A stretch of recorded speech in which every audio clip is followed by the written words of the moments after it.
주신 하나님 말씀은 신명기 28장 58절부터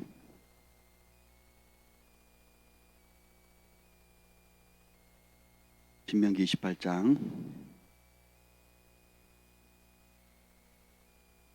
58절부터 62절까지입니다.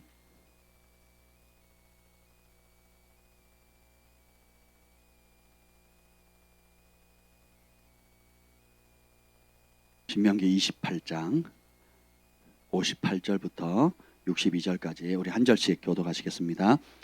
내가 만일 이 책에 기록한 이 율법의 모든 말씀을 지켜 행하지 아니하고 내 하나님 여호와라 하는 영화롭고 두려운 이름을 경외하지 아니하면 여호와께서 내 재앙과 내 자손의 재앙을 극렬하게 하시리니 그 재앙이 크고 오래고 그 질병이 중하고 오래일 것이라. 여호와께서 내게 두려워하던 애굽의 모든 질병을 내게로 가져다가 내 몸에 들어붙게 하실 것이며 또 이 율법책에 기록하지 아니한 모든 질병과 모든 재앙을 내가 멸망하기까지 여호와께서 내가 내리실 것이니.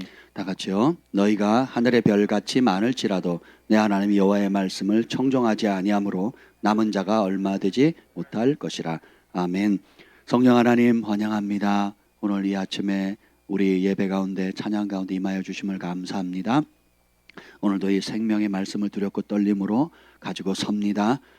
성령께서 이 말씀을 비춰주시고 친히 말씀하시고 우리의 영을 깨워주시고 보는 눈 듣는 귀 깨닫는 마음 순종을 즐겨 순종하는 마음을 허락해 주시옵소서. 여호와의 영이 나를 통해 말씀하시며 그 말씀이 내 혀에 있도다는 은혜가 강력히 풀어지게 하여 주시고 이 말씀이 주는 모든 경고 이 말씀 안에 담겨진 모든 축복을 우리가 다 누리게 하여 주옵소서. 예수님의 이름으로 기도합니다. 아멘. 저주에서 축복으로 라는 시리즈를 계속 하고 있는데요. 오늘의 제목은 따라합시다. 질병에서 건강으로. 오늘 우리가 갈라디아서 말씀을 선포했죠. 그리스도께서 우리를 위하여 저주를 받은 바 되사. 우리가 마땅히 받아야 될 저주를 누가 대신 받으셨다고요? 예수님께서 받으셨다는 거예요. 이 말씀을 한번 계속 묵상해 보세요. 내가 짊어져야 할 수치를 예수님이 대신 지셨어요. 그 십자가에 실오라기 하나 안 걸치고 벌거벗겨서 그 수치를 다 지셨잖아요. 그리고 내가 마땅히 치러야 될 죄의 삭을 예수님께서 하나님의 어린 양이 되셔서 죄 없으신 분이 우리의 모든 죄 그리고 온 인류의 세상의 모든 죄를 짊어지시고 십자가에 대신 대가를 지불하셨어요. 그걸 믿는 게 믿음입니다. 아멘. 제가 지난 월요일 날 하나님께서 저녁에 기도하는데 내가 너를 사랑한다 하는 말씀이 들리는데 진짜 성령의 음성을 들으니까 내 영 안에서 깨닫는 게 있더라고요. 내가 사랑한다라는 말은 알고 가르치고 다른 사람을 축복했지만 정작 나는 나를 향한 하나님의 사랑을 받고 있지 못하고 있구나. 누리고 있지 못하구나. 그것이 듣기 좋은 말 또 다른 사람이 하기 좋은 말일 뿐이지 실제로 하나님 온 우주 만물을 창조하신 그 좋으신 하나님께서 나를 개인적으로 철수야 내가 너를 사랑한다 하는 이것을 못 누리고 못 받고 살아가고 있다는 것을 진짜 성령의 음성을 들으니까 그 순간 깨달아지더라고요. 그리고 내가 너를 축복하노라 하시는데 또 똑같은 거예요. 하나님 내가 수치심 가운데 정죄감 가운데 과거의 묶임 가운데 또 내가 평가하는 나 남이 평가하는 나 또 주변에서 평가하는 나 혹은 이 말씀 앞에 비춰진 나 또 그런 모든 판단하는 나 자신을 볼 때 나는 하나님께서 주시는 축복을 받을 자격이 없다라고 스스로 정죄하고 스스로 제한하고 스스로 묶었다라는 것. 그래서 하늘 아버지께서 아무 조건 없이 주고자 하는 그 사랑을 내가 스스로 거부하고 믿지 않았다는 것을 깨닫게 되더라고요. 언제요? 성령께서 제 영에게 말씀해 주실 때. 그래서 얼마나 눈물이 나는지 몰라요. 목사라도 또 20년 30년 말씀을 전하는 주의 종이라 할지라도 진리를 가르친다 할지라도 실제로 내가 그것을 누리지 못한다면 그건 참 슬픈 일이겠다 하는 생각이 드는 거예요. 제가 오늘 옷을 한 3번 갈아입었습니다. 왜 3번 갈아입은지 아세요? 처음에 제가 늘 편하게 입는 옷을 입고 왔잖아요. 근데 또 다른 옷을 또 좀 더 세련되게 입고자 뭐 여러분 관심 없으시지만 그러다가 뭐 이렇게 어떤 옷을 좀 정리하게 됐습니다. 목양실에 있는 옷장을 이렇게 정리를 하면서 그 다른 옷을 집어넣으려다 보니까 뭐가 하나 옷걸이를 걸었는데 되게 무겁더라고요. 옷 한 걸이면 이렇게 보통 가벼워야 되잖아요. 굉장히 무거워요. 뭐가 들었지 하고 봤더니 겉에는 그 흰색의 자켓이었는데 보니까 속에 위아래 자켓이 있는 거예요. 청자켓이 뭐죠? 수트가 있더라고요. 그게 이 옷이에요. 저 이렇게 누가 줬는지 이건 제가 분명 제 돈 주고 안 샀거든요. 제가 제 돈 주고 안 사는 몇 가지가 있습니다. 차랑 집이랑 옷이에요. 제 돈 주고 안 삽니다. 누가 사주면 입고 아니면 그냥 그대로 살아요. 예, 근데 보세요. 이게 언제 있었는지 모르겠어. 이 옷이 언제 있었는지 몰라요. 위아래 이렇게 그냥 받고 이거 좋은 옷이니까 다음에 이제 잘 맞춰 입어야지 하고 정말 옷을 그 흰 옷은 저기 순전한 나대 허철 목사님 사주셨어요. 그것도 충무론가 뭐 저기 어디 잘 아는데 그 직접 맞춰서 해주는 데가 있어요. 거기 가지고 이제 제프 젠슨 목사님 오셨다고 감동이 된다고 흰 자켓을 하나 맞춰주시겠다고. 그걸 가셨는데 저를 보시더니 저도 하나 맞추려는 거예요. 그 덤으로 가서 맞춰서 얼마나 귀합니까? 직접 맞춘 건데 한 번 딱 입었습니다. 제가 그 흰 옷을 못 받쳐 입겠더라고요. 그러면 베닌 목사님처럼 위아래로 흰 걸로 쫙 빼입어야 되는데 바지가 흰 게 없어가지고 이상하게 해서 위에만 흰 거 입는다고 생각해보세요. 얼마나 좀 이상합니까? 그래가지고 한 번 딱 입고 영 안 어울려가지고 좀 받은 지는 5, 6년 됐는데 그냥 고이고이 간직하고 있는 게 그 안에 요게 있더라고요. 그러면서 제가 딱 일부러 이 옷을 입어야 되겠다는 생각이 들었어요. 오늘 말씀하고 딱 똑같은 것 같아요. 누가 이렇게 귀한 옷을 선물해 줬는데 누가 해줬는지 지금 기억이 안 날 정도예요. 근데 분명히 새 옷이거든요. 이 옷 입은 거 여러분 보셨어요? 못 보셨죠? 근데 받은 지 꽤 된 것 같아요. 근데 새 것을 귀한 것을 세련된 옷을 줬는데 제가 못 누리고 산 거예요. 옷장에다 고이고이 간직해서 뭐 버리지도 않고 밟히지도 않고 구겨지도 않았어요. 새 옷 그대로인데 옷장 속에 집어넣었어요. 고이 간직한 거죠. 그러면 내가 이 옷이 주는 혜택을 누려요, 못 누려요? 못 누리는 거예요. 그래서 오늘 의도적으로 속옷 받침들하고 안 어울리죠? 안 속으시는구나. 이쪽이 좀 위험했어요, 이쪽이. 네, 할 뻔했어요. 그죠? 두 분 앞에 두 분. 네, 할 뻔했어요. 저도 알아요. 안 어울리는지. 급하게 입느라 그래. 급하게 입느라고. 근데 보세요. 아무리 좋은 옷, 아무리 좋은 음식, 아무리 좋은 약이라 할지라도 내가 실제로 입고 내가 맛을 보고 내가 마셨을 때 그것을 혜택을 누리잖아요. 예수님께서 십자가에서 우리에게 율법의 모든 저주를 속량하셨어요. 속량이란 단어가 우리한테 좀 친숙하지 않지만 쉽게 말하면 값을 주고 사셨다라는 거거든요. 이 휴대폰도 여러분 살려면 돈을 주고 사야 되잖아요. 그렇죠? 여러분 새 집을 살려고 해도 돈을 주고 사야 되잖아요. 그럼 일단 완부를 하면 거기에 대한 빚이 없죠. 완부를 하면 그것은 다 내 것이 되는 거잖아요. 그렇죠? 여러분이 아주 큰 펜트하우스를 샀다. 그래서 사기 전에는 내가 그 집에 들어갈 수도 없어요. 예. 구경하려고 해도 허락을 받아야 되고요. 근데 마음에 들어서 돈을 다 지불했어요. 그러면 그 펜트하우스에 있는 모든 시설들, 그리고 첨단 장비들, 그 안에 있는 모든 전자제품들 이런 걸 다 누릴 수가 있잖아요.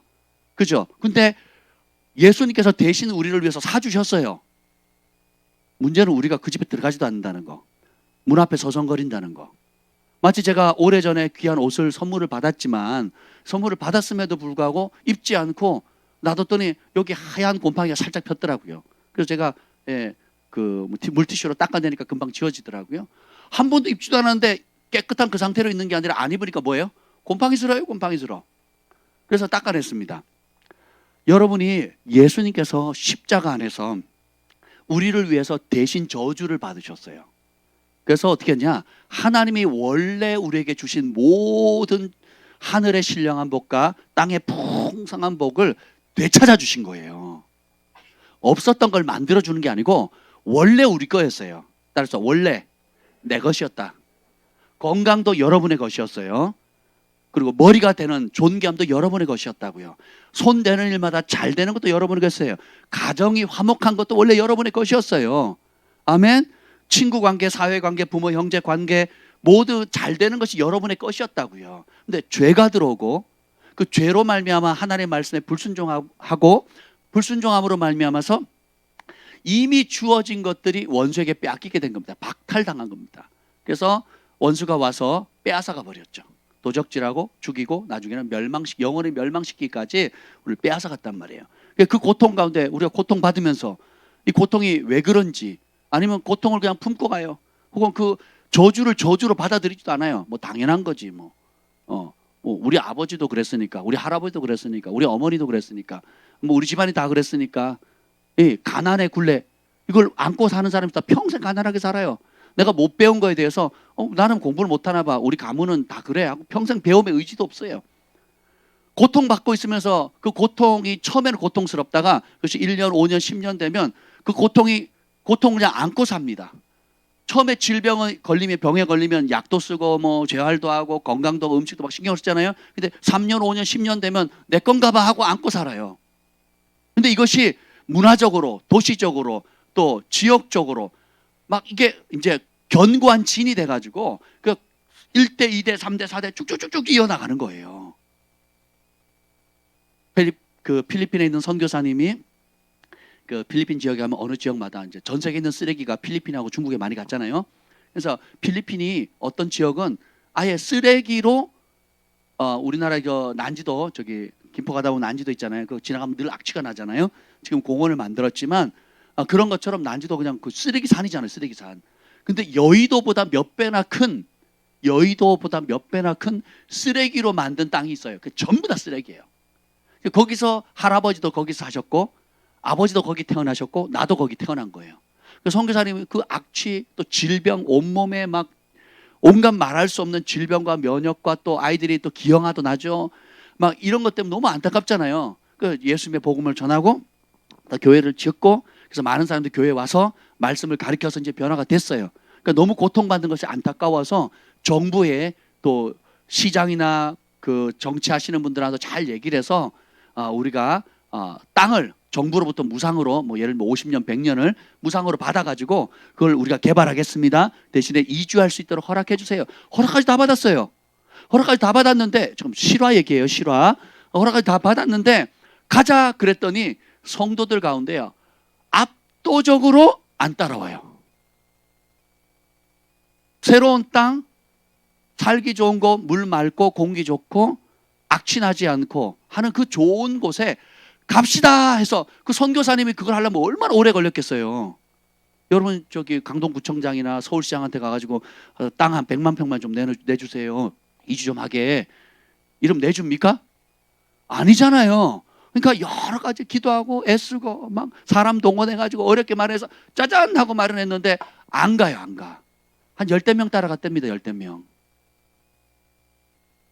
10대 명 따라갔다니까. 여의도보다 큰, 거기에 수많은 사람들이. 그 왜 그러냐? 누려보지도 않고 내가 너무 1대, 2대, 3대, 4대 할아버지, 증조부, 고조부가 거기서 쭉 살아와서 익숙해졌으니까 두렵다는 거예요. 나는 과분하다는 거예요. 과분하다는 거예요. 내가 그렇게 좋은 물 마시는 거, 좋은 땅에 가는 거, 또 그냥 편안하게 사는 게 과분하다는 거예요. 제가 월요일 날 성령의 그 두 가지 음성을 들었어요. 내가 너를 사랑한다, 그리고 내가 너를 축복하리라는 이 말씀을 들을 때 제 영에서 드는 반응이 뭔지 아세요? 과분하다는 거예요. 이게 겸손이 아닙니다, 여러분. 과분하다고 느끼는 게 뭐냐면 겸손이 아니에요. 내 정체성, 자존감이 얼마나 낮아져 있는지를 보여주는 겁니다. 제가 우리 아이들에게 뭐 떡볶이를 사주고 놀이공원을 데려가지고 또 먼 곳에 라이드를 해주고 이러면 아이들이 과분하게 생각합니까? 마땅한 걸로 생각합니까? 안 해주면 삐져요. 마땅히 아빠가 해줘야 되는데, 엄마가 해줘야 되는데 왜 안 해줬냐 이거죠. 지가 해준 게 뭐 있다고. 해준 게 똥만 싸고 치우지도 않고 밥은 열심히 먹고 설거지도 안 하고 그렇잖아요. 그리고 맨날 어지럽히고 정리하면 어지럽히고 이런, 근데 그걸 마땅한 권리로 누려야 정상인데, 그죠? 근데 내가 너를 사랑한다. 그리고 그때 내가 과분해. 나는 사랑받을 자격이 없는 존재예요. 내가 너를 축복한다 하시는데 나는 축복을 받을 자격이 없어요. 제가 주님이 나를 축복하시겠다고 하는 말씀을 2번 들었거든요. 노곡동에 성전 이전하기 전에 정말 힘들었습니다. 내 마음이, 환경이 어려운 게 아니라 제 마음이 너무 힘들었어요. 네. 성전 이전이 어려운 게 아니라 제 마음이 어려웠다고요. 그때 주님께서 예배 전에 찬양할 때인가요? 그때 그러시더라고요. 내가 너를 축복하기로 작정했노라 그러시는 거예요. 그때 제가 느끼는 감정이 뭐예요? 나는 자격이 없는데, 나는 받을 자격이 없는데, 너무 과분한데. 이래 맞지는 거예요. 제가 이렇게 잘못해도요, 이렇게 부족해도요, 이렇게 자격 없어도요, 이렇게 하나님 얼굴에 먹칠을 했는데도요, 이렇게 하나님 앞에 부족한데도요, 내가 이렇게 치우쳐져 있는데요, 내가 이렇게 겉과 속이 다른데요, 내가 가르친 대로 다 행하지 못하는데요, 주님 그래도 받을 자격이 있나요? 하는 그 감정이 막 복잡할 거예요. 마치 이런 느낌 있죠. 내가 저 사람을 죽이려고 온갖 짓을 다 했습니다. 모함하고 막 또 심지어는 막 집을 빼앗고 못된 짓을 다 했는데 정작 제가 어려워졌을 때 이 사람이 저한테 와가지고 도와주고, 집이 없다고 집을 사주고, 먹을 게 없다고 먹을 양식을 주고, 땅을 주고, 그랬다면 제 느낌이 어떻겠어요? 과분하겠죠. 마치 그런 느낌의 그런 느낌. 하나님께서 내가 너를 축복한다가 아니라 축복하기로 작정하셨다 그러더라고요.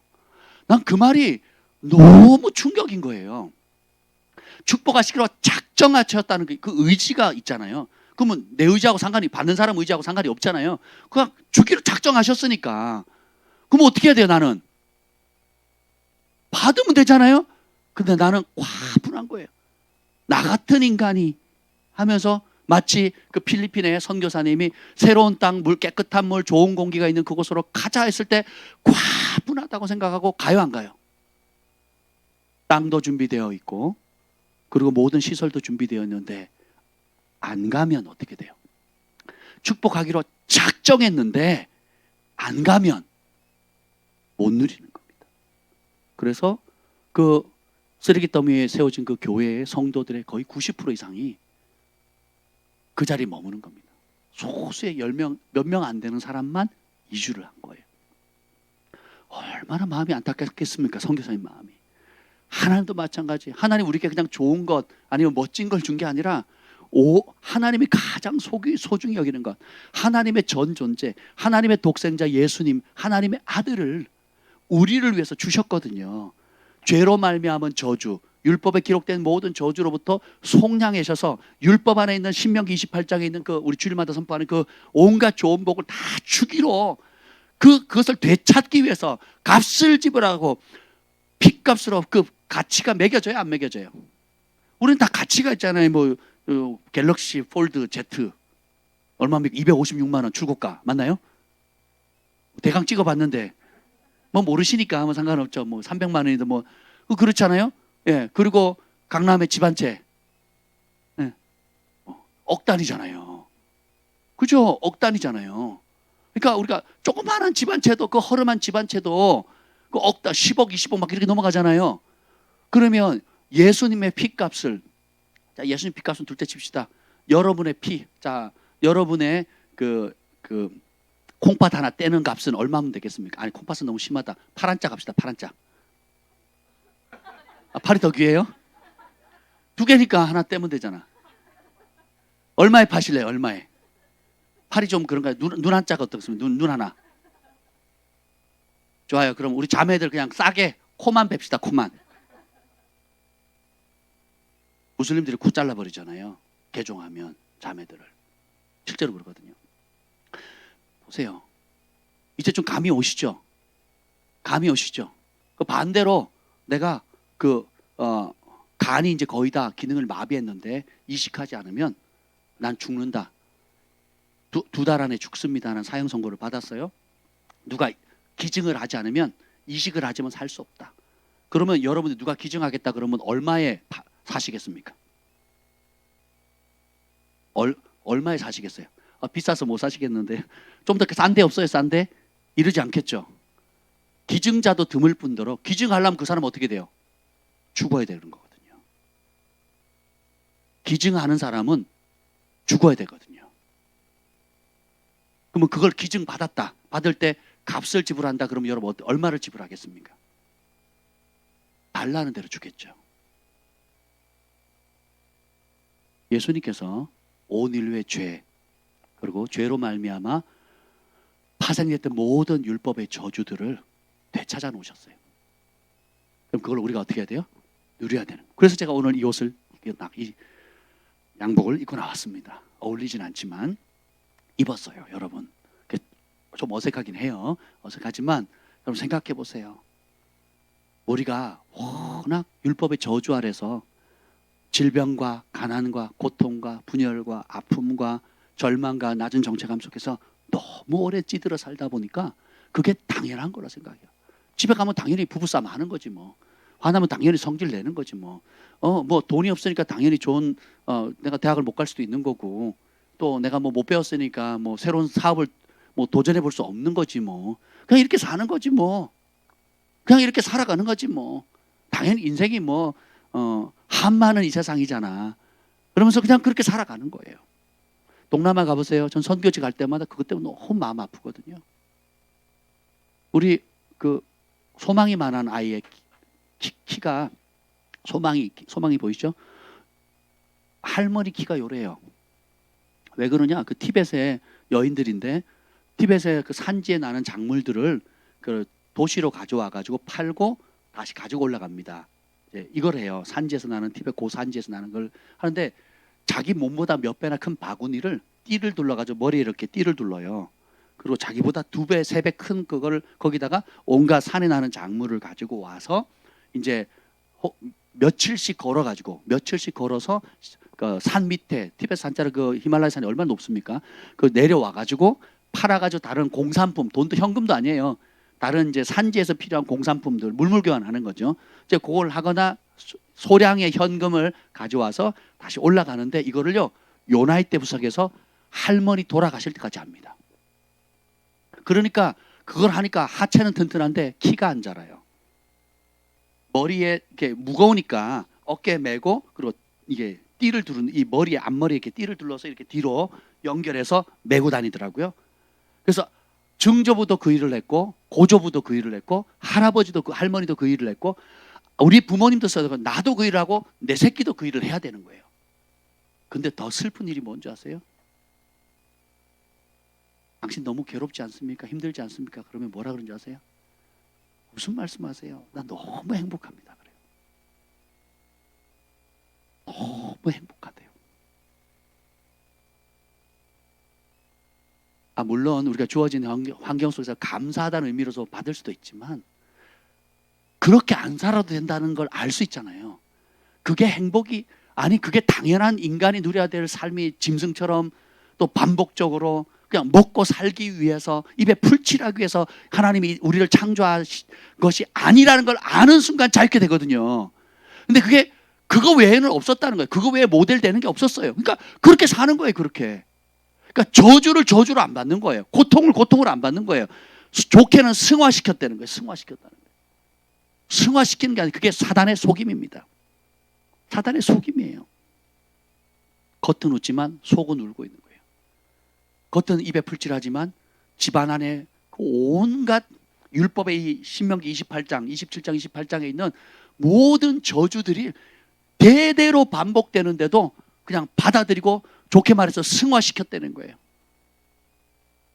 근데 복음은 기쁜 소식입니다. 예수님께서 따라서 우리를 위하여 저주 받으셨다. 이 저주라는 말은요, 있어서는 안 될 말이죠. 근데 이 저주의 어원적인 의미 중에 비난하다는 말도 있지만 분리하다는 뜻도 있어요. 저주의 뜻은 뭐냐? 하나님의 은혜로부터 분리되는 겁니다. 하나님으로부터 단절되는 거예요. 하나님이 주시는 관계, 사랑, 온갖 축복들, 혜택들로부터 단절되는 거예요. 이게 저주입니다. 그래서 행복이란 단어와 그리고 축복이란 단어가 있잖아요. 그러니까 행복이란 단어는 그 영어 그 영어로 뭐죠? 해피잖아요. 해피. 그 어원이 happen에서 왔대요. happen 그냥 우연히 뭔가 일어난 거예요. 그러니까 행복은 우연히 뭔가 온 거예요. 행복의 어원은.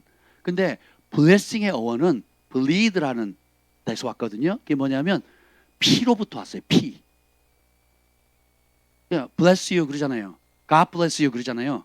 하나님이 bless you 이건 충청도 말이 아니고 God bless you 이게 아니고 충청도 말이 아니에요.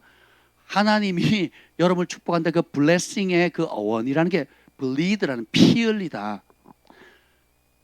짐승이 피 흘려야 됐고 나중에는 온 인류의 죄를 짊어진 예수님이 피 흘리심으로 영원한 축복이 오는 겁니다. 축복은 뭐예요? 단절된 하나님과의 관계가 회복되어지는 거예요. 그래서 주 안에 하나님 안에 담겨져 있는 모든 것을 받는 겁니다.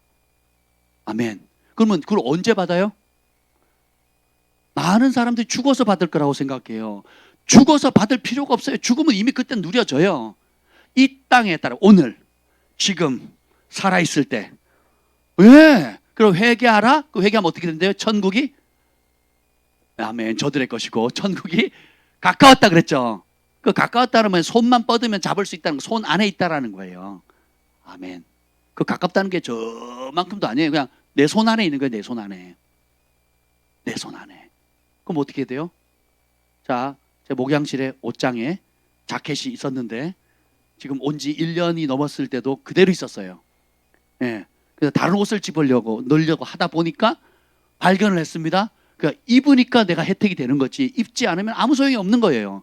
아마 지금 안 꺼냈으면 곰팡이가 점점점 번져나갔을 겁니다. 하얀색 곰팡이가 살짝 졌더라고요. 그래서 그냥 닦아냈어요. 가볍게.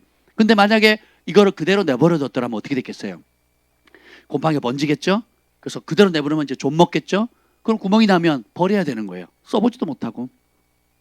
예수님이 피값으로 사신 혜택을 소중히 여겨서 받으셔야 돼요. 여러분 자격 없다고 느껴지실 때가 있죠? 정상입니다. 자격이 없기 때문에 준 거예요. 그게 은혜의 뜻입니다. 공부 열심히 하니까 장학금 줄게. 열심히 사업했으니까 보너스 줄게. 또 남이 본이 됐으니까 뭐 상장을 줄게. 표창장을 줄게. 이거는 은혜가 아니에요. 은혜는 뭐예요? 에스더가 왕명을 어기고 목숨을 걸고 왕 앞에 부르지 않은데 나가는 겁니다. 근데 왕이 기분 나빠. 그 호를 내밀지 않으면 죽는 겁니다. 법령을 깼으니까. 영을 깼기 때문에 즉사당하는 거예요. 죽임을 당하는 거예요. 참수당한단 말이에요. 근데 그걸 알고도 나아가요. 근데 왕이 보니까 너무 불쌍하고 긍휼하고 아름답고 마음이 가는 거예요. 그래서 어떻게 해요? 왕도 그 법령을 알죠? 은혜의 호를 내미는 겁니다. 그랬더니 그 홀 끝을 딱 잡는 순간 어떻게 돼요? 생명 유지가 되는 거예요. 뿐만 아니라 무엇 때문에 왔는지 네 소원을 말해라. 나라의 절반이라도 주겠다 하는 아무 조건 없는 은혜를 입는 거예요. 우리 아이들의 삶을 보면 그렇습니다. 뭘 해주면 당연한 거고 안 해주면 삐져요. 아빠는 이것도 안 해주고 엄마는 이것도 안 해주고. 아유 제가 우리 주한이를 이번에 첫 휴가를 나왔잖아요. 그래서 이제 평택까지 태워다 주는데 잘 태워줬습니다. 그리고 스테이크도 사줬어요. 잘했죠? 그리고 이제 뭐 들어가기 전에 코로나 검사를 받아야 된다고 또 그래서 그냥 그 짐이 있어가지고 김치도 따로 챙겨줬거든요. 카투사는 군인이 아닌 것 같아요. 김치도 따로 챙기고 뭐도 따로 챙겨 자기 방에 넣고 먹는데요. 야 진짜 내가 좀 정신 좀 차리라고 군대를 보냈는데 이거는 정신이 망가질 것 같아요 느낌이. 그래가지고 이제 날씨도 좀 그랬고 바람도 말고 추웠거든요. 그래가지고 제가 안쓰러워만 부산에 가야 되는데 그래도 내가 시간을 좀 조절해서 어떻게 해지 그래가지고 보건소도 뭐 평택 보건소로 가야 된대요. 그래서 한 40분을 또 운전해야 되는 거예요. 그래가지고 가는데 그러면 감사할 줄 알았더니 이제 속에 있었던 한맷집이 터져 나온 거예요. 이것도 안 해주고 저것도 안 해주고 맨날 잔소리하고 안다고요. 알아 나도. 주하나 그게 아니고 안다고요. 알아.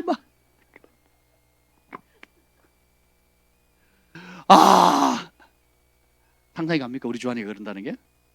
그래가지고 제가 이제 검사 받으러 나간다고요. 차 안에 혼자 앉아서 막 혼자 씩씩대고 있는 겁니다. 이놈 시키 내가 이놈을 이르려고 내가 키웠나? 혼자 막 씩씩댄 거죠. 혼자 혼자. 그렇다고 뭐 그렇게 요란던 것도 아니에요. 평소에 안 하던 행동을 하니까 제 마음이 힘든 거죠. 그리고 와서 이제 또 왔어요. 차를 닦더니 언제 그랬냐는 듯이 아빠 고마워요. 그러면서 이제 지가 원하는 거 다 했거든요. 저 부대 앞까지 또 태워주니까 아빠 고마워요. 하하하 그러고 갔어요. 속을 다 뒤집어 놓고 운전해줘, 차 태워줘, 밥 먹여줘, 코로나 검사까지 맡게 해줘. 그래 부대 앞까지 모셔다 드려. 부탁도 안 했어요 저한테. 근데 제가 하겠다 그랬죠. 근데 이 아이는 감사 이게 과분하다 이렇게 안 받아요. 바쁘신 우리 박 목사님께서 이렇게 귀한 시간을 내셔가지고 피 같은 시간을 내셔서 이렇게 아이고 내가 나중에 돈 벌어서 세계 여행 시켜줄게요. 이런 것도 아니잖아요. 우리가 하나님을 우리 아버지로 아빠 아버지로 양자의 영을 받았다고 배웠지만 누리고 살고 있냐는 거예요. 얼마나 누리고 삽니까? 그분이 우리의 죄를 모두 씻겨주시고 흰 눈보다 정결케 하시고 맑게 씻으셨다는 그 사실을 우리가 알지만 모든 수치 정죄감을 다 씻어주셨다는 걸 알지만 내가 얼마나 그것을 진짜 누리며 살아가고 있습니까? 예수님의 십자가의 보혈로 히브리서에 보면 은혜의 보좌 앞에 쭈뼛쭈뼛 나갑니까? 어떻게 나갑니까? 담대히 나가잖아요. 근데 우리는 쭈뼛쭈뼛 나가고 또 뭐랄까 주저하고 또 제대로 한 주간 못 살면 아예 교회도 안 와버리잖아요. 그렇잖아요. 마음 상한다고. 교회 오다가 부부싸움 하면 한 사람은 집으로 가고 한 사람은 교회로 오고 뭐 이런 현상도 생기잖아요. 그렇지 않습니까? 생각해 보세요. 그래서 진리를 알지니 진리가 너희를 자유케 하라. 그래서 아는데 멈추는 진리는 진리가 아니에요. 그것을 내가 누리셔야 됩니다. 그래서 원래 저주에서 축복이 시리즈를 한두 번 하고 말려고 한 건데 하다 보니까 이게 한두 번 할 게 아닌 거예요. 근데 오늘 특별히 이 치유에 대해서 좀 나누려고요. 왜냐하면 저희 교회 지금 계속 치유가 일어나고 있어요. 할렐루야. 오늘 기가 막힌 간증이 있습니다. 야 정말 얼마나 감사한지. 여기 보면 이 신명기 28장의 축복과 저주 목록인데 저주의 목록 가운데 한 7가지로 분류할 수 있어요. 그게 뭐냐면 정신병. 따라서 첫 번째 정신병. 또 감정이 통제 안 되는 거예요. 조울증, 또 뭐라 그러지? 우울증, 또 감정과 관련된 질병과 정신질환. 미치게 되는 거거든요. 미친다 그러죠. 그러니까 미치게 하는 병들 오늘 우리 여러분도 읽으셨잖아요. 그러니까 못 볼 걸 보는 거. 그러니까 참지 못하는 환경, 용납되지 않은 상황, 이해되지 않은 상황이 반복되거나 너무 크게 한꺼번에 준비 안 돼서 와버린 거예요. 그럼 정신이 해가 나가는 거예요. 예. 그래서 헛소리하게 되고 딴 게 보이게 되고 또 그런 것이 겹쳐서 견디게 되고 피할 길이 없거나 치유를 못 받거나 위로를 못 받게 되면 이제 그게 가벼운 경증에서부터 중증까지 혹은 병원에서 의사도 고치지 못하는 그런 상황까지 가게 되는 거죠. 또 두 번째는 이제 여기 오늘 보게 되지만 28장 한번 봅시다. 21절 한번 읽읍시다. 21절 22절 시작. 여호와께서 내 몸에 연병이 들게 하사 내가 들어가 차지할 땅에서 마침내 너를 멸하실 것이며 여호와께서 폐병과 열병과 염증과 학질과 한재와 풍재와 썩는 재앙으로 너를 치시리니 이 재앙들이 너를 따라서 너를 진멸하게 할 것이라. 그러니까 자 폐병, 열병, 여러분 폐질환 있는 분 기침, 또 뭐 폐와 관련돼 있는 뭐 결핵, 뭐 이런 병들 있죠. 열나는 병, 몸에 염증 생기는 것들. 그리고 또 기타 이제 자연재앙들도 있어요. 연병, 전염병이 드는 거죠. 그리고 이 재앙들이 어떻게 해요? 쫓아다닌대요. 쫓아다니면 어떻게 해요? 그 병이 한번 왔다가 그냥 거쳐가는 게 아니고 지속적으로 되잖아요. 그러면 그걸 뭐라 그래요? 무슨 병이라 그래요? 만성질환이라고 해요. 만성질환. 계속 쫓아다니는 만성질환이 되는 겁니다. 그래서 또 27절 봅시다. 이제 바깥에 27절 시작. 여호와께서 애굽의 종기와 치질과 괴열병과 피부병으로 너를 치시리니 내가 치유받지 못할 것이며. 애굽에서 내렸던 그 재앙의 종기, 그 욥이 겪었던 그 종기들 있죠.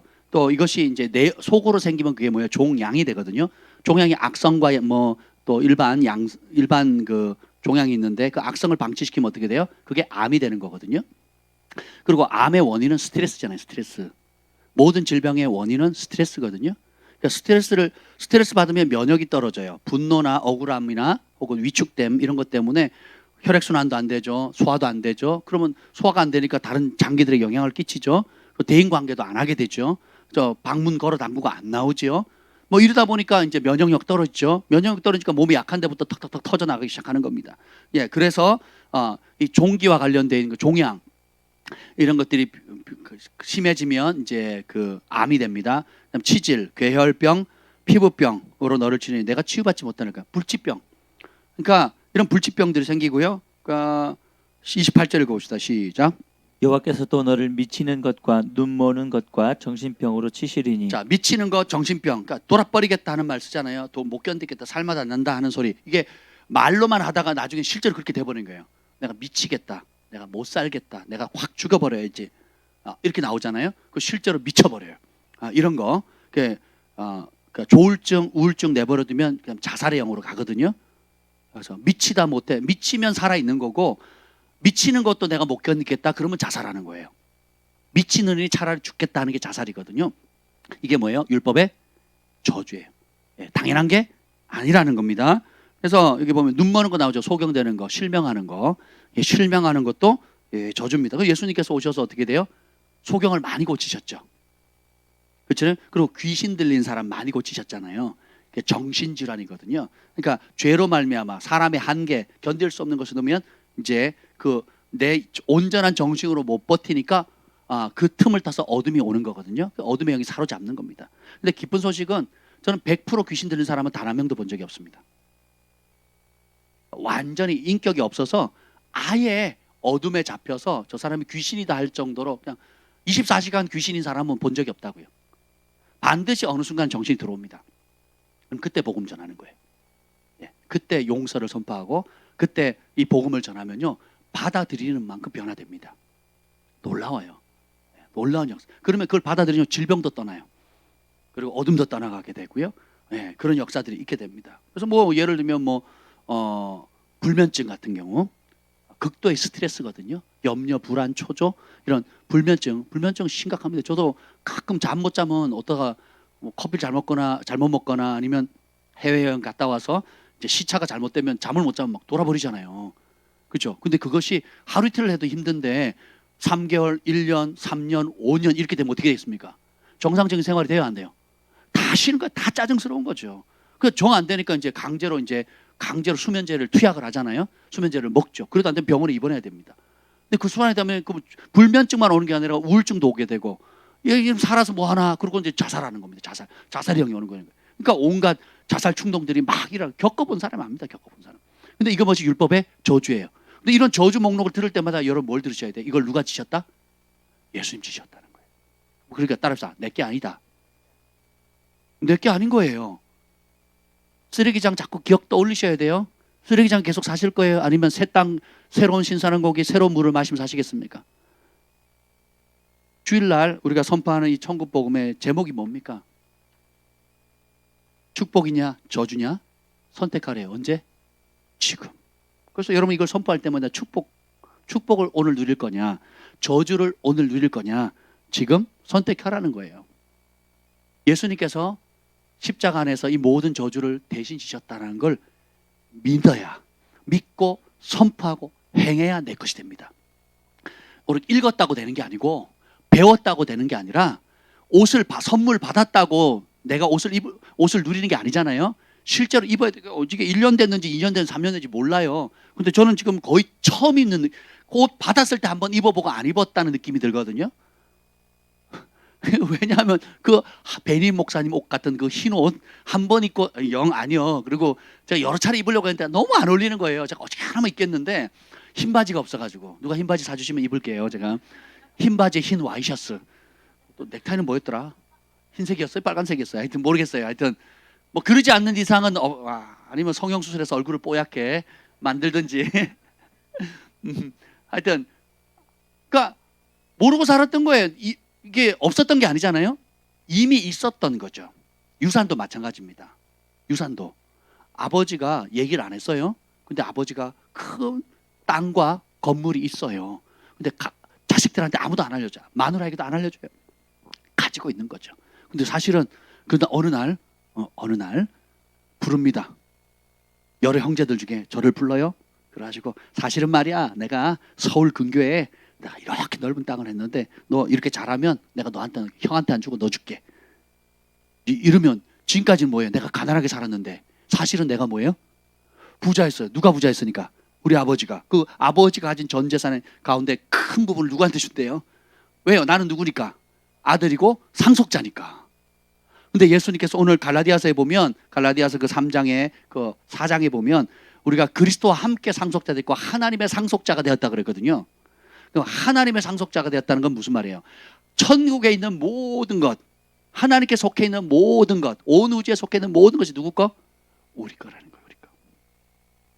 근데 그걸 어떻게 받는다고요? 믿음으로. 성령의 약속을 받는다 그랬어요. 뭘로? 믿음으로. 성령 안에 있는 모든 축복들, 하나님의 아들됨의 축복들, 그리고 양자의 영의 축복들, 그리고 하나님의 상속자가 되는 축복들, 건강하고 신명기 28장에 있는 모든 축복들을 우리가 어떻게 받아요? 뭘로? 믿음으로. 그리스도 안에 있는 믿음으로. 내가 그를 받을 자격이 있다 없다? 없다. 근데 보세요. 여러분이 그 공부를 자녀가 5명인데 아버지가 상속을 준대요. 그러면 성적 순으로 줍니까? 성적이 안 되면 못 받는 겁니까? 아니잖아요. 그죠? 혹은 뭐 잘생긴 사람, 못생긴 사람. 이렇게 구분하는 게 아니잖아요. 그죠? 옆집 아이가 아무리 공부를 잘하고 장학금을 타고 우리 아버지한테 잘해도 상속을 받아요, 못 받아요?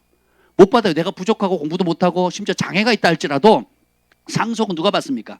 친자녀가 받거든요. 왜냐하면 아버지 안에 아버지의 피로 엮여 있거든요. 아버지의 피로. 우리는 하나님께 나갈 때 우리의 공로로 나가지 않잖아요. 누구의 피를 의지합니까?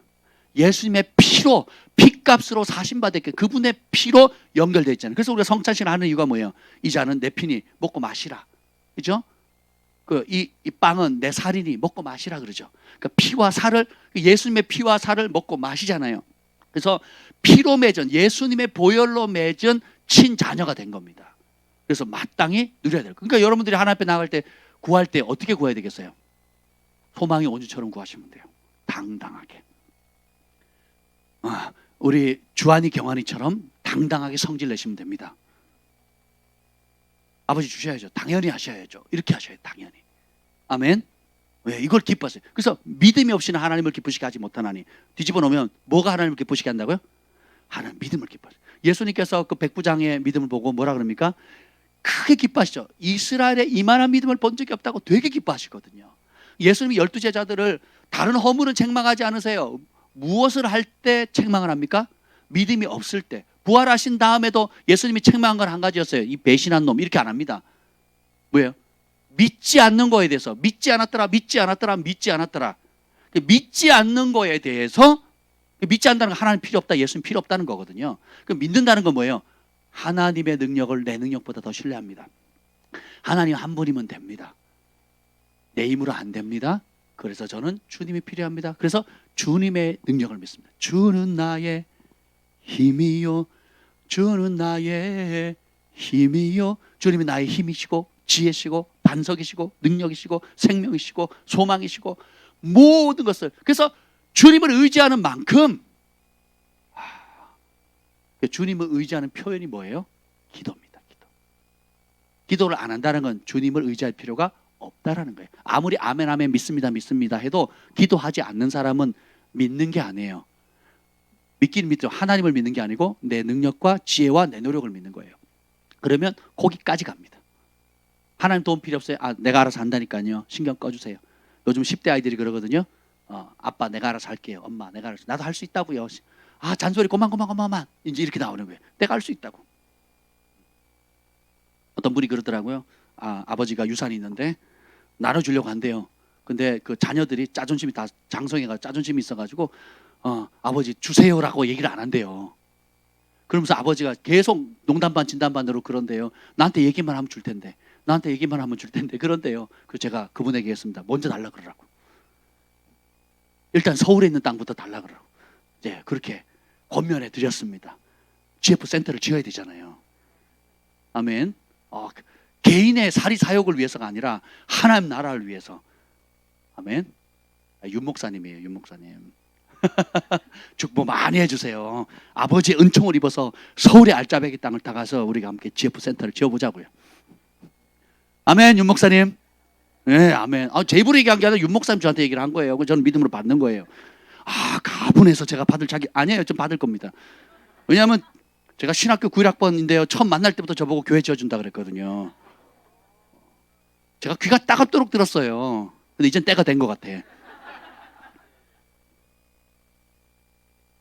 나는 받을 자격이 없는 게 아니라 받을 자격이 있습니다. 이제 아멘. 악인이 쌓은 재물은 의인을 위한 거라고 그랬거든요. 그렇잖아요. 이게 고아 과부들 가난한 자를 선대하면 하나님께서 악인이 쌓은 재물을 값없이 주세요. 그래서 모든 큰 덩어리가 큰 거는요 은총의 선물로 옵니다. 그래서 제가 돈 주고 안 사는 몇 있다 그랬잖아요. 차, 건물, 집 제 돈 주고 안 산다니까요. 저는 누구로부터 받을 겁니다. 하나님께서 축복하심으로 하나님이 축복의 통로가 되는 사람을 통해서 저는 받을 거예요. 지금까지 그렇게 살아왔고 하나님이 복 주신다는 걸 믿기 때문에 저는 하나님 말씀을 쫓아 하나님이 하라는 그걸 하면 돼요. 그럼 하나님께서 알아서 사람과 환경과 상황을 맞추셔가지고 감동하셔서 그렇게 주는 겁니다. 아멘. 제가 A라는 사람한테 선대하면 A가 저에게 갚는 게 아니에요. 왜냐하면 A는 저에게 갚을 능력이 없거든요. 갚을 능력이 없기 때문에 저는 A에게 투자를 하는 겁니다. 그러면 그걸 하나님이 하실 일을 내가 대신했기 때문에 하나님 기뻐하시고 100배, 1000배로 대갚아줘요. C라는 사람을 통해서, Z라는 사람을 통해서. 그렇게 역사하는 겁니다. 이게 하나님의 섭리더라고요. 그래서 남을 윤택케 하는 자, 자기도 윤택케 되고. 구제를 하는 것, 구제를 좋아하는 것, 구제에 목숨을 거는 것. 여러분 어느 단계에 와 있습니까? 아예 안 하는 것. 그다음 구제 의무적으로 하는 것. 구제를 좋아하는 것, 가치를 발견했으니까. 근데 이게 정말 사랑의 극치다, 사랑의 표현한 최고의 극치의 표현이라는 걸 알게 되면 루디아처럼, 루디아가 아니죠. 도르가처럼 전부를 거는 거예요. 백부장 고넬료처럼. 네, 그렇게 하는 거죠. 여러분이 믿음이 자라는 만큼 그렇게 살아요. 어릴 때일수록 움켜지죠. 철이 들수록 좀 다른 사람이 보이죠. 좀 성숙하면 나눌 줄 알죠. 근데 성자가 되면 어떻게 됩니까? 전부를 내어놓거든요. 자녀들아, 청년들아, 아비들아. 자녀들은 집 밖에 몰래요. 사랑받아야 되고 도움 받아야 되고 뭐 이렇게 그런데 청년들은 자기 앞가름 하거든요. 남을 도울 수도 있어요. 아비들은 아낌없이 다 놔줍니다. 이 단계로 우리가 자라가야 되는 거예요. 아멘. 그렇게 되는 거예요. 자, 그래서 이 질병들이 있는데요. 여기 보면 또 그 다음에 세 번째가 뭐냐면 이제 잉태치 못하는 거, 그러니까 번성하지 못하는 거예요. 뭐 작물을 심었는데 소출이 없다든지, 혹은 결혼을 했는데 자녀를 갖고 싶은데 자녀를 갖지 못한다든지, 혹은 자녀를 가졌는데 계속 유산을 한다든지, 유산암으로 아이를 못 갖는. 우리 정 목사님 부부도 처음에는 젊으니까 우리가 좀 더 있다가 사역을 하다가 배움의 시간이니까 좀 더 몇 년 있다가 아이를 갖자고 해서 아이를 갖지 않다가 그러면 이제는 아이를 가져야지 하고 했더니 아이가 생깁니까? 그냥 그렇게 생기는 게 아니죠. 그래가지고 원했지만 한 3년 정도, 그죠? 3년 정도 아이를 갖지 못한 거예요. 그러면 이제 진짜 속 타는 거죠. 원하는데 그냥 결혼하면 당연히 부부 사이에 아이가 생기는 걸로 알았는데 정작 가정을 꾸려보니까 그게 그렇게 되는 게 아니에요. 그래서 제가 일찍 결혼하라고 그런 거예요. 일찍이 아니지 제때 하라고. 그래서 20대 때 하는 게 좋습니다. 좋은 말 할 때 20대 때 하세요. 네. 30대가 됐다 그러면 얼른 하세요. 네. 40대가 됐다 그럼 긍휼을 구하세요.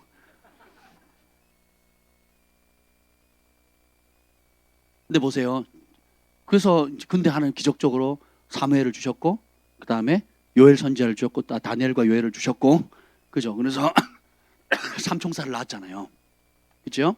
그러니까 얼마나 감사하겠습니까? 그죠? 또 우리 교회 안에 또 다른 부부가, 저는 잘 몰랐는데 나중에 다른 목사님 통해서 들었어요. 아이를 갖고 싶은데 유산도 많이 했고, 그리고 생명을 잉태하는 것에 그렇게 간절히 소원했는데 그게 안 됐다는 거죠. 그게 제일 큰 어려움이었대요. 근데 저희 교회 와가지고 뭐 그런 거 몰랐죠. 그랬는데 아이가 생기고 또 둘째도 생기고, 그러면서 너무너무 감사해요. 가문의 영광이 가문의 영광. 두 부부만이 아니라 그 양가 부모님들이 얼마나 기뻐하는지 몰라요. 이게 뭐냐, 그 태의 열매가 축복이거든요. 그래서 사회가 이기적이고 자기밖에 모르니까 결혼 안 하려고 하고, 결혼해도 아이를 안 가지려고 하죠. 왜 그렇습니까? 생명의 가치를 모르거든요. 지금 우리나라 출산율이 0.8에서 0.9에서 0.8로 또 떨어졌거든요. 그럼 이제 나라가 이제 쇠락하는 게 쇠락. 노인들만 딕시드치 한 거예요. 노인들만. 요때 애 낳아야 돼요. 지방대 학생이 없어가지고 지금 다 문 닫는 데잖아요. 뭐 30% 정원 30%밖에 안 차고 50%도 안 차고 막 이러면 돼 지방대가. 지금 그렇거든요. 그러니까 정부에서 보내만 주면 다 지원해 주는 거예요. 국가 장학금으로. 그러니까 애들 순풍순풍 많이 낳아야 돼요. 할렐루야. 일단 결혼부터 하고. 그래서 많이 놓으셔야 돼요. 많이. 못 넣겠다 입양하셔요. 입양. 국가가 다 해줍니다. 국가가. 그리고 집을 얻을 때도 혜택을 주죠. 뭐 할 때도 혜택을 주죠. 학교 간다고 다 혜택 줍니다. 또 뭐 청년들 지금 뭐예요? 대학만 들어갔다 아니면 가정을 꾸린다 해도 국가에서 어떻게 해요? 또 청년 결혼 자금 또 지원해 주잖아요. 왜? 애 놓으라고. 그래서 중국과 저 세계를 지배하는 나라들은 다 특징이 뭡니까? 인구가 많은 나라거든요. 인구가. 만들면 뭐합니까? 안 팔리는데. 근데 자기들만 팔아도 남아 돌잖아요. 그래서 여러분 이게 저주라는 걸 아셔야 돼요. 나는 자유해. 젊었을 때 마음껏 놀래. 늙어보세요. 후회하십니다. 후회. 저는 늙어도 행복할 거예요. 5명 있거든요. 독수리 형제가 있습니다. 지구는 우리 가정이 지키니까 여러분 걱정 안 하셔도 돼요. 우리 애는 5명의 자녀가 있어요. 아멘. 소망이가 저 비행기 사준다 그랬고요. 차도 사준다 그랬고요. 그리고 뭐가 필요하냐? 뭐든 다 사주겠대요. 스튜어디스 하면 그걸 다 살 수 있대요. 근데 아빠 고민이 있어요. 나는 예배자인데 찬양도 해야 되는데 스튜어디스 하면 이리저리 다니면 예배 시간을 못 칠 것 같아요. 어떡하지요? 뭐 이래요. 아유 참 감사해라. 네 번째는 이제 가정 파탄, 그러니까 이혼 또 혹은 별거 혹은 또 같이 살지만 그 집안 자체가 지옥인 거 이런 거, 또 부모와 자식 간의 관계, 또 친척들 간의 관계 어그러짐, 그 다음에 재정의 부족, 그 다음에 예측하지 못하는 여러 가지 사고들로 이 사고 계속 사고가 일어나는 거, 그리고 마지막은 뭐냐면 자살이에요. 자살. 혹은 단명하는 거, 일찍 죽는 거, 이런 상황들. 이런 모든 7가지가 사실 그 율법의 저주인데 이것을 예수님께서 대신 지셨다는 거예요. 그럼 어떻게 되겠습니까? 오늘 제가 특별히 나누고 싶은 것은 질병에서 자유예요. 그 예수님께서 천국 복음을 전파할 때 티칭, 프리칭, 힐링을 합니다. 가르치고 전파하시고 치유하시거든요. 만약에 힐링이 빠졌다고 생각해 보세요. 천국에 대한 원리를 가르쳤어요. 그것을 전파하셨어요. 거기서 끝났어요. 그러면 와 멋진 강사다 이러고 끝났을 겁니다. 아볼로처럼. 이야 잘 가르친다. 끝. 근데 세상에 잘 가르친 사람 많죠? 언변 좋은 사람 많죠? 그죠? 근데 삶의 파장은 없습니다. 아볼로가 복음을 전할 때는 믿는 자들, 믿지 않는, 그러니까 유대인과 싸워서 이겼어요. 성경으로. 그리고 믿는 자들에게 믿음을 견고하게만 덕을 세우는 데까지는 했어요. 부흥은 안 터집니다. 아볼로의 사역은 부흥은 안 터져요. 근데 그 아볼로가 사역했던 에베소에서 가르침만 가르치고 아볼로가 다른 지방으로 갈 때에 바울이 옵니다. 바울이 와요. 바울이 오는데 이 질문을 합니다. 너희가 믿을 때에 성령을 받았느냐? 그랬더니 그 에베소 사람들이 뭐라 그래요? 제자들이 성령이 있음을 들어본 적도 없습니다. 세례 요한의 세례만 압니다. 죄사함 받는 것만 압니다. 이렇게 얘기를 하거든요. 그러니까 성령을 받으라 그러거든요. 그래서 바울이 복음을 전하고 안수하니까 성령을 받죠. 그러니까 성령의 말하게 하심을 따라 방언하고 예언하는데 거기서 2년 3개월 동안 가르쳐요. 두란노 서원에서. 그래서 어떤 역사가 있느냐? 세례 요한의 회개 세계는 구약의 사역을 총정리하는 겁니다. 하나님 말씀 앞에 죄를 지었죠. 회개라. 그러면 메시아를 받을 준비를 한 것이다. 그러니까 회개가 목적이 아니에요. 회개는 준비예요. 이해가 되시죠? 회개 자체가 목적이 아닙니다. 회개는 준비예요. 뭘 받을 준비?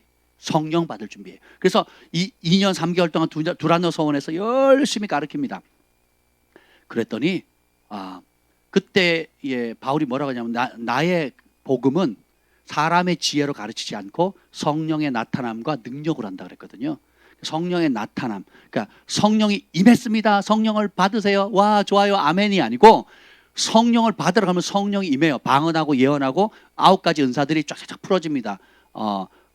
그 지혜의 말씀, 지식의 말씀은 영분별, 방언, 통변함, 병고침, 믿음, 온갖 것들이 실제적으로 나타나는 거예요.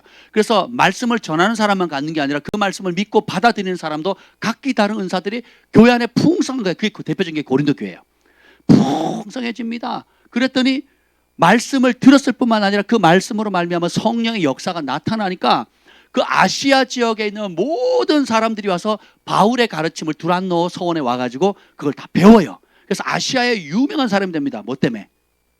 바울의 가르침 플러스 뭐예요? 성령의 역사예요. 그래서 그 성령의 역사가 얼마나 강력했냐면 바울이 입고 있던 옷, 앞치마, 손수건만 갖다 대도 병이 낫고 귀신이 떠나가는 역사였어요. 예수님께서 티칭, 프리칭, 힐링 하셨잖아요. 이 치유의 영역은 병원은 어디 가도 잘 됩니다. 전 세계 어디 가도요, 병원에 줄 서 있어요. 여러분 여기 있으면 누가 아파, 뭐 누가 병원에 가 그런데 병원에 가보세요. 유명한 병원일수록, 잘 고치는 병원일수록, 종합병원일수록, 대학병원일수록 여러분 진료받기도 어렵습니다. 입원하기는 더더욱 어렵고요. 가보세요. 세브란스 병원, 무슨 병원 가보세요. 병원에 입원하려면 2달, 3달 기다려야 된대요. 2달, 3달. 그래서 백 있고 누구 아는 사람 통해서 들어가지 않으면 입원실 구하기도 어렵다고요. 저희 아주대학병원에 이제 김 목사님이 허리 아파가지고 갔더니 그 뭐예요? 그 입원실이 없대요. 입원실이. 그래가지고 그냥 가라는 거예요. 근데 거기에 저희가 아는 의사 선생님 2분이 계시거든요. 2분이 힘을 빡빡 써줘가지고 어디 있었는지 아세요? 응급실. 응급실에 그걸 말했는데 그것도 막 감지덕진 거예요. 그래서 입원실이 있으면 쑥 들어가는 거거든요. 예, 그런 은혜를 받았습니다. 근데 보세요. 예수님께서 티칭, 프리칭만 한 게 아니고 가르치고 전파하는 데 멈춘 게 아니라 실제로 그 가르침이 현실로 나타나도록 성령의 능력으로 하신 게 뭐예요?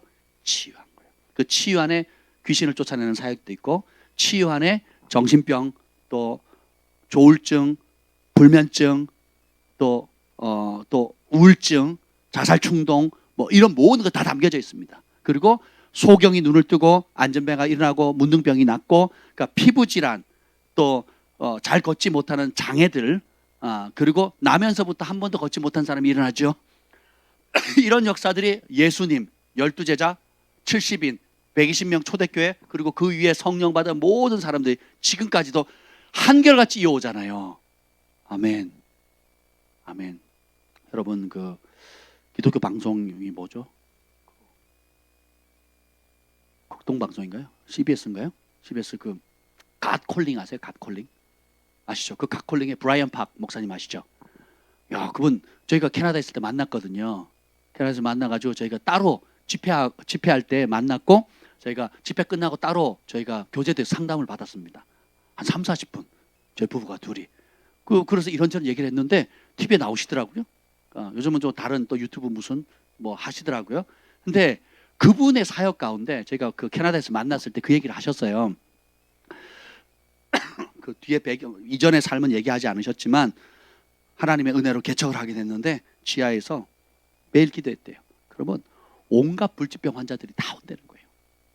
그래서 딱 20명 불치병이 나으면 간대요. 그리고 다른 불치병 환자가 온대요. 그럼 20명을 채워요.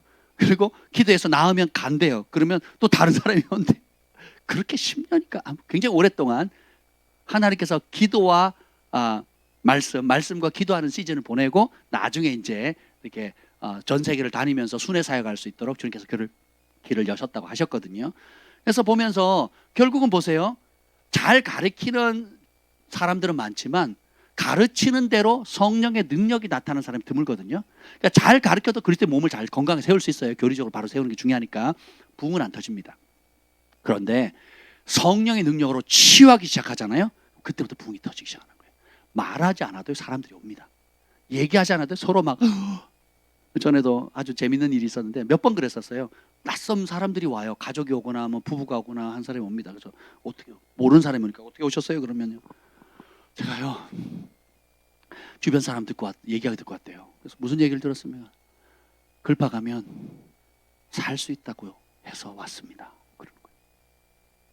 글로벌 파이어 교회 가면 그 교회 가면 살 수 있다는 얘기를 듣고 내가 지푸라기로 잡는 심령으로 왔습니다. 이런 분이 여러 때거든요. 그 제가 이 무슨 글파가 사람을 살립니까? 그죠? 근데 이분들이 이 교회 저 교회 막 다 떨어다녔거든요. 그래서 이런저런 방법을 다 썼는데 안 된다는 거예요. 그러니까 하다 안 되는데 누군가로부터 그러니까 앞서 은혜를 받은 사람들의 소문을 듣고 그런 문제 거기 가면 나을 수 있어.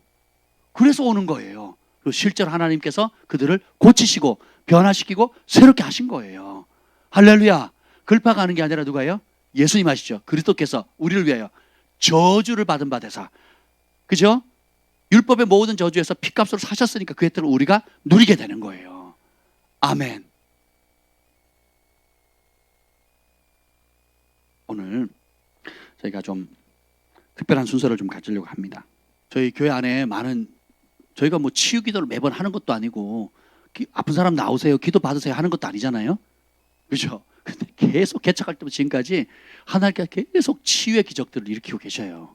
그래서 오늘 특별히 우리 그 기적의 가정인 우리 팜파스, 우리 우리 형제님도 온갖 그 병이 나으셨지만 특별히 주원이 외할머니 최근에 어마어마한 기적이 일어났습니다.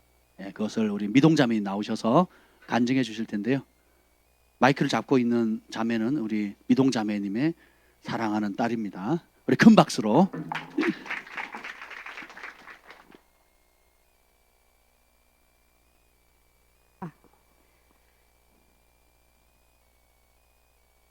저희 부모님의 이야기를 짧게 간증하려고 합니다. 저희 부모님께서는 저희 가정이 2017년에 글파에 다니게 된 후 2018년 3월 1일에 친정에 방문하여 저희가 최성규 아나운서의 간증을 들려드린 후 아버지께서 거실에 있던 불심이라 쓰신 액자를 내리시고 나 내일부터 교회 나간다라고 말씀하셨습니다. 그로부터 지금까지 원주 하나교회에서 신앙의 길을 걷고 계십니다. 그 후 2018년 4월 18일에 한 통의 문자가 왔습니다. 평소 문자를 보내시지 않으신 아버지께서 너희 엄마 눈병이 많이 좋아졌다. 하나님 덕분으로라고 보내셨습니다. 그때까지 저는 어머니가 녹내장을 앓고 계신 줄도 모르고 있었습니다. 그래서 무슨 내용인가 궁금하여 어머니께 전화를 드렸더니 어머니는 얼마 전에 녹내장으로 2년 후 실명될 수 있다는 판정을 받으셨다고 하셨습니다. 그런데 기적이 생겼다고 이야기하셨습니다. 검사 받기 전날 인천에 있는 셋째 딸 집에 다녀오셨는데 그곳에서 잠이 오지 않아 성경책을 읽어야겠다는 생각을 하여 셋째 딸이 가지고 있는 성경을 들고 거실에 나오셔서 읽으려 하셨지만 안경도 가지고 오시지 않으셨고 성경의 글씨가 너무 작아 볼 수 없는 상태이셨는데 갑자기 전등이 밝아지는 느낌이 들었다고 하셨습니다. 그 후 2시간 동안 성경을 읽으셨다고 합니다. 다음날 병원에 정기 검진을 받으러 안과에 가셨는데 의사가 어머니에게 어떻게 눈 관리를 하셨기에 녹내장은 좋아지지 않는 병인데 안압도 떨어지고 이대로 유지만 잘하시면 된다고 칭찬을 받으셨다고 합니다. 어머니는 평소에 안약도 잘 넣지 않아 걱정을 했는데 정말로 하나님께서 하셨다고 하셨습니다. 그 후에 친정에 방문하였을 때 어머니의 성경책을 보았습니다. 성경의 지퍼가 닫히지 않을 만큼 성경책에 흘리신 눈물이 느껴져서 가슴이 뭉클했습니다. 주님을 만나기 전 저희 아버지께서는 평소에 말이 없으시지만 술을 드시면 온 집안 식구들을 괴롭게 하시는 분이셨습니다. 또 맏며느리로 시집 오신 어머니는 아들을 낳아 대를 잇고 싶으셨지만 저희 오자매만 낳으셨고 저희 또한 아들이 아닌 딸이라는 굴레에 갇힌 삶을 살게 되었습니다. 이러한 환경에서 자란 막내 동생은 오랜 우울증을 앓게 되었습니다. 부모님은 동생 때문에 굿도 해보시고 병원에 입원도 시키시고 약도 오래 먹게 해보았지만 동생은 조울증과 우울증으로 인해 정신이 왔다 갔다 하면서 집안에 어려움이 있게 되었습니다. 제가 주님을 만난 후 저희 동생과 비슷한 상황에 있으셨던 분들의 간증을 보게 되었습니다. 그래서 저는 막내 동생을 제일 먼저 전도했습니다. 부모님께서도 다른 방법은 안 되었으니 교회라도 나가서 고치게 되면 다행이라는 마음을 가지셨던 것입니다. 그 후로 그리고 그 후로 부모님도 주님을 만나시게 되어 그동안의 삶을 회개하신 후 아버지께서는 그토록 좋아하시던 술을 끊게 되셨고 두 분께서는 저희에게 사랑하는 딸들아 라며 닥달스럽게 불러주시는 부모님이 되셨습니다. 그리고 부모님께서는 이렇게 좋은 하나님을 이제라도 만나게 되어서 정말 다행이라며 고맙다는 이야기를 하셨습니다. 정말 저는 아무것도 한 것이 없었지만 주님은 놀라우신 방법으로 저희 친정을 바꾸셨습니다. 그래서 저희 친정엔 그동안 없었던 평화가 찾아왔습니다. 그리고 며칠 전 수요일에 어머니께서 전화를 하셨습니다. 녹내장이 깨끗이 없어졌다고 하시면서 간증하시기 시작하셨습니다. 오늘 정기 검진을 받으러 병원에 가셔서 정상적인 눈을 가리고 녹내장 눈의 시력 검사를 하는데 두 눈을 뜨고 있는 것보다 더 잘 보였다고 하시며 난생 처음 제일 작은 글씨 2.0까지 읽으셨다고 하셨습니다. 간호사들이 놀라서 시력 검사를 3번이나 하고 다른 검사도 원래 10가지를 해야 하는데 4번째까지 검사한 후 다시 처음부터 재검사를 하셨다고 합니다. 결국 다른 검사는 하지 않아서 왜 안 하냐고 했더니 의사 선생님 만나고 가시면 된다고 하셨답니다. 의사 선생님을 만나 결과를 들어보니 녹내장의 흔적은 남아있지만 다 깨끗해졌다고 앞으로 녹내장 때문에 실명하는 일은 없다고 하셨답니다. 할렐루야, 기적의 하나님을 찬양합니다. 하나님 감사합니다. 검사 받기 전 어머니께서는 이렇게 하나님께 기도하셨다고 합니다. 아버지, 나 아버지 앞에 갈 때까지 성경을 읽어야 하니 눈 고쳐주세요 라며 기도하셨다고 합니다. 또한 저희 아버지께서도 저희 사랑하는 아내 눈 고쳐달라 매일 새벽 기도하셨다고 합니다. 저희 부모님의 기도를 들어주신 하나님께 다시 한번 감사드립니다. 뒤늦게 하나님을 만나셔서 신혼을 사시는 부모님께 감사드립니다. 이렇게 저희 부모님의 일을 간증할 수 있게 해주신 하나님께 모든 영광 올려드립니다. 아멘.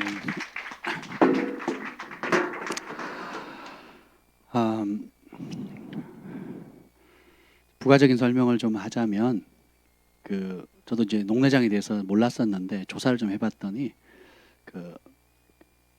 시신경이 이제 그 녹내장을 통해서 망가지는 거거든요. 그래서 안압이 주요 원인이 되고 안압이 떨어지는 경우도 없고, 근데 이제 처음 갔을 때 이제 떨어지고 예수님을 영접하고 성경을 읽겠다는 소망 가운데 떨어지고 시신경이 한번 손상이 되면 회복이 안 됩니다. 그래서 녹내장이 걸리면 결국은 실명하게 되는데 이제 2년 안에 이제 실명을 합니다라는 판정을 받은 거예요. 근데 그 이후로도 관리를 잘 못하고 단 하나, 하나님 내가 성경 읽게 해주세요. 성경을 볼 수 있도록 해달라고. 그래서 어느 날 눈물이 흘리고 눈물을 흘린 다음에 그 눈이 밝아졌어요. 그랬더니 그 안압이 떨어지면서 그것이 유지가 되었고, 그래서 이번 주간에 이제 검사를 받았더니 온갖 검사를 다 받았는데요. 세상에 그것이 그냥 유지돼만 돼도 기적인데 그게 아니라 아예 녹내장이 사라져 버렸다는 거예요. 그러면 손상된 시신경이 완전히 회복됐다는 거죠. 그리고 더 놀라운 거는 시력이 2.0. 여러분 평생에 2.0이었던 적이 언제입니까? 대부분의 사람 없어요. 정말 눈 좋은 사람이 어릴 때, 저도 어릴 때 좀 시력이 좋았었지만 제가 1.5까지는 됐거든요. 2.0을 저는 본 적이 없습니다. 할머니 68세예요. 지금 68세. 68세. 놀랍지 않습니까? 근데 그 2년 전에 예수님을 영접하지 않았더라면 어떻게 됐겠어요? 실명되는 겁니다. 값으로 매길 수 있어요, 없어요? 제가 아까 눈 한 짝, 팔 한 짝 얘기했죠. 값으로 매길 수 있다, 없다? 이게 예수님이 우리를 위해서 핏값으로 사셔서 하신 일이에요. 그 선물 받아야 되지 않겠습니까? 우리 지금 정말 놀랍지 않습니까? 그래서 예수님의 보혈이 우리의 질병보다 크고 예수님의 보혈의 능력이 우리의 과거보다 크신 거예요. 예수님의 보혈의 능력이 우리의 불가능보다 크고 예수님의 보혈의 능력이 우리의 모든 수치와 정죄감보다 크다라는 겁니다. 아멘. 그래서 우리 주원이 외할머니가 지금 그런 거죠, 그죠? 예, 그리고 이모도 그런 허리 수술을 받아야 된다고 하는데 수술 받기 전날 저희 교회 와서 예배 드리고 기도받고 갔는데 수술을 안 받아도 되는. 할렐루야. 예, 또 어떤 분은 5년간 불면증 앓다가 3개월 동안 잠도 못 준 분이 불면증이 사라진 거예요. 할렐루야. 잠이 안 오면 제 설교를 들으면 100% 잠이 온대요. 혹시 불면증을 앓고 계신 분은 제 설교를 들으시면 됩니다. 네. 보세요. 하늘께서 행하는 일들이 많죠. 우리 그 안동명 형제도 당뇨, 고지혈, 고혈압, 등 만막적, 더 심각한 건 혈기. 이 제일 무서운 병이잖아요. 이게 제일 무서운. 그래서 약을 한 움큼 먹었고, 약을 한 움큼 먹었는데 이걸 안 먹으면 병원에서 합병증 오고 그래서 위험하다 그랬거든요. 근데 보세요. 이걸 또 약을 소화시키려면 이 간이 얼마나 부담이 되겠습니까? 근데 보세요. 이거를 회개하고 성령 받고 기도의 줄을 잡고 기도로 돌파하니까 하나님이 치유하셨잖아요. 불임 부부가 또 임신을 하게 되고 자녀를 갑절로 얻게 되고 한나처럼 갑절로 얻게 되고 이 모든 것이 예수 그리스도의 십자가 안에서 주어진 은혜입니다. 가난했던 사람이 부유하게 되고 나는 평생 가난하게 살 거야 라고 생각했던 가난도 저주거든요. 이것이 깨어지는 겁니다. 그러니까 나는 늘 여기 보면 신명기 28장에 35절 봅시다. 35절 시작. 여호와께서 내 무릎과 다리를 쳐서 고치지 못할 심한 종기를 생기게 하여 발바닥에서부터 정수리까지 이르게 하시리라. 발바닥에부터 정수리까지 생기는 모든 병은 뭐라고요? 율법의 저주예요. 근데 보세요. 우리 발바닥부터 정수리까지 주님께서 율법의 저주에서 십자가의 은혜로 우리를 사셨기 때문에 우리는 어떻게 돼요? 발바닥으로부터 정수리까지 생기는 관절 모든 질병이 마땅히 치유되고 자유를 누리는 게 정상이죠. 이걸 선포하셔야 됩니다. 아멘. 아멘. 제가 허리 때문에 너무 아파가지고 아프면 두 가지 한다 그랬죠. 회개하고 회개한다면 뭐예요? 예수님의 이름의 능력을 선포합니다. 내 몸 가지고 훈련하는 게 제일 좋잖아요. 다른 사람은 한 번, 두 번 기도하면 나아라, 나아라, 떠나라, 떠나라 해서 안 떠나면 좀 서로 민망해요. 앉아있기도, 기도 받기도 부담스럽고 하기도 부담스럽거든요. 근데 내 몸뚱아리 가지고 하면 누가 뭐라 그러겠어요? 아플 때마다 내 몸 제가 잘 알잖아요. 그러니까 어떻게 합니까? 내 몸을 가지고 예수님 회개하고 깊이 회개하고 더 회개하고 그 다음 회개한다면 뭐예요? 예수님의 그리스도께서 우리를 위하여 저주를 받은 바 되사 율법의 저주에서 우리를 속량하셨으니 그리스도 안에서 아브라함의 복이 이방인에 미치고 나에게 미치고. 여러분 유대인 아니시죠? 유대인 아니잖아요. 그러니까 그리스도 안에서 아브라함의 복이 누구에게 미친다고요? 이방인은 여러분에게 미치는 겁니다. 그리고 믿음으로 성령의 약속을 받는다. 그리고 로마서 8장 11절에 예수 그리스도를 죽은 자 가운데 살리신 그 동일한 영이 내 안에 살아 계신다. 그러니까 내 안에 계신 그리스도 영광의 소망을 선포하는 거예요. 그리고 주님 회개하고 치유를 선포하고 회개하고 해답을 선포하는 거예요. 따라서 해답은 내가 아니다. 내 노력이 아니다. 해답은 예수님이십니다. 백문일답 온갖 우리가 과거, 현재, 미래, 장래 겪게 될 모든 크고 작은 안팎의 문제들의 해답, 백문일답은 누구예요? 예수 그리스도입니다. 예수님께 나아가는 거예요. 그분 앞에 깨어질 거 깨지고 그 다음에 회개했다면 어떻게 해요? 당당히 구해야 돼요. 당당히 우리 아이들이 엄마 밥 주세요, 아빠 밥 주세요, 등록금 주세요, 뭐 해주세요. 당당하게 구하는 것처럼 하나님 앞에 당당하게 구하는 겁니다. 그러면 그 혜택을 그때 보는 거예요. 그래서 언제까지 기도해야 됩니까? 응답이 올 때까지. 그리고 근거는 뭐예요? 내 기도의 분량이 아니고 예수님이 하신 일이 진짜로 믿어질 때까지예요. 예수님이 하신 일이 진짜로 믿어질 때까지 하는 겁니다. 예. 분량도 중요한데 예수님이 하신 그 일을 예수님이 하셨다고 진짜 내 영에 각인이 될 때까지. 그러면 그 말씀이 딱 새겨진 순간 자유케 됩니다. 그래서 응답, 어떻게 응답이 오느냐? 평강으로 오는 거예요. 내 안에 평강이 없다? 아직 안 믿는 겁니다. 두렵다, 성질난다, 화난다, 불안하다, 초조하다, 염려스럽다. 그 뭐야? 아직 안 믿는 겁니다. 진짜 믿으면 어떻게 돼요? 모든 두려움이 사라지고 평강과 기쁨이 옵니다. 응답 받아보신 분들은 압니다. 그러면 어떤 문제, 자녀 문제, 재정 문제, 어떤 문제가 딱 있는데 기도를 했는데 말씀 붙잡고 딱 기도해요. 말씀을 붙들고 기도했을 때 평강이 딱 오죠. 그럼 어떻게 돼요? 응답이 되는 겁니다. 제가 성전 이전할 때도 기도할 때에 주님께서 평강을 주셨거든요. 역대상 27장 그 말씀을 주면서 부와 기가 여호와께로 말미암고. 성전 이전에 필요한 막대한 재정이 필요하지만 모든 물질과 재정이 여호와께로부터 온다. 그럼 내가 누구한테 구해야 돼요? 여호와께 구해야 되겠죠. 그래서 하나님께 구했더니 그 하나님 조건을 거셨어요.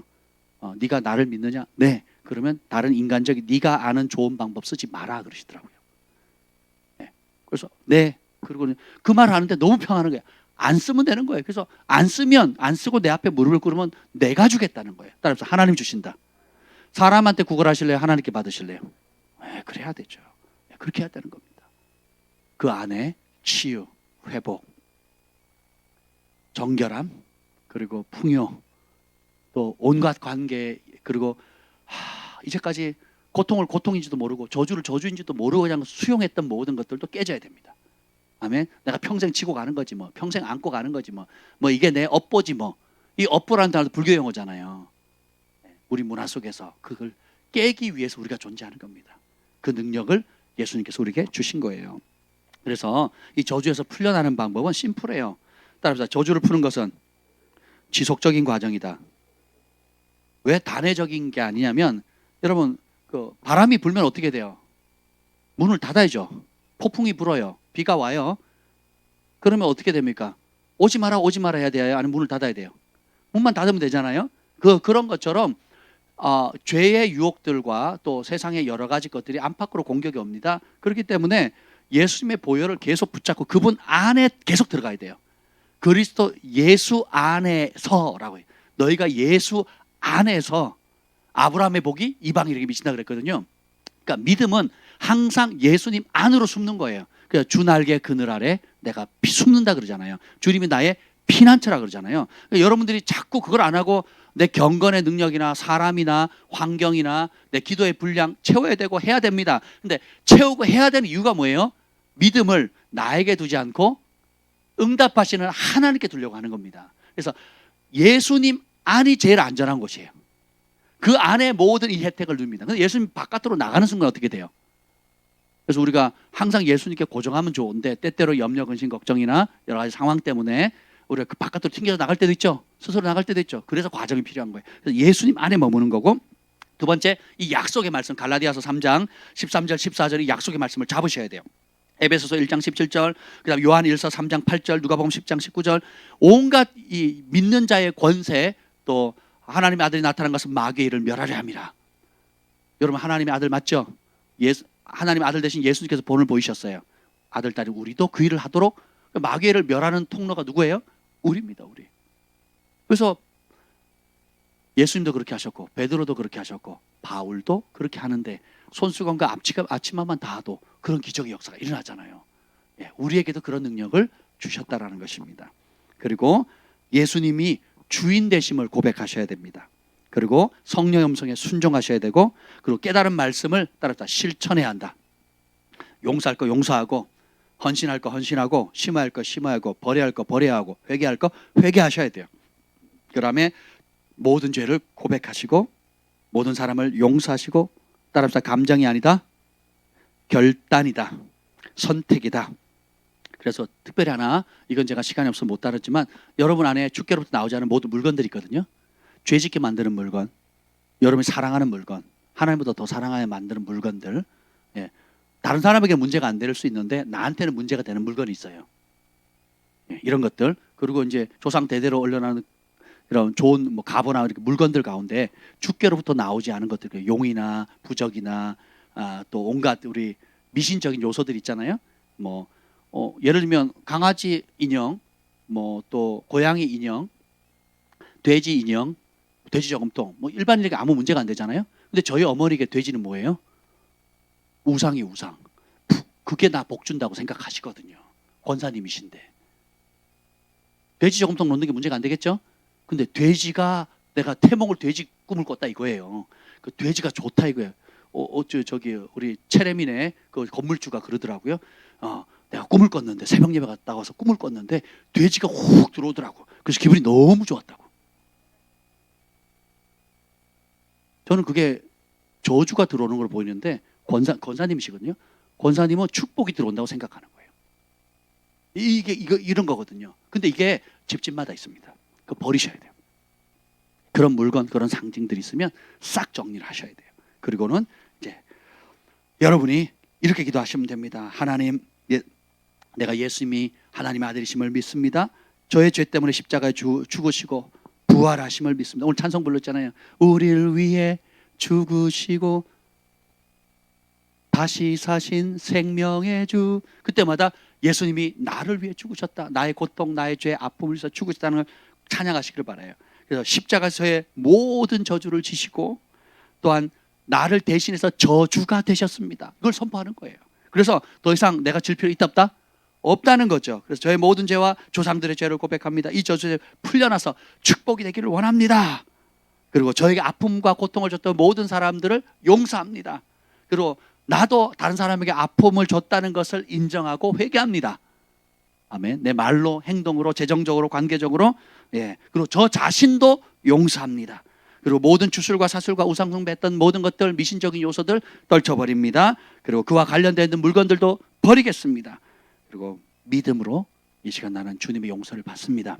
믿음으로 예수님께서 우리를 위하여 십자가에 달려 내 대신 저주를 받게 되어서 되찾으신 모든 율법의 축복들, 하늘의 축복들, 아브라함의 축복들, 성령의 약속들, 하나님의 상속자로 받는 그 축복을 내가 받습니다.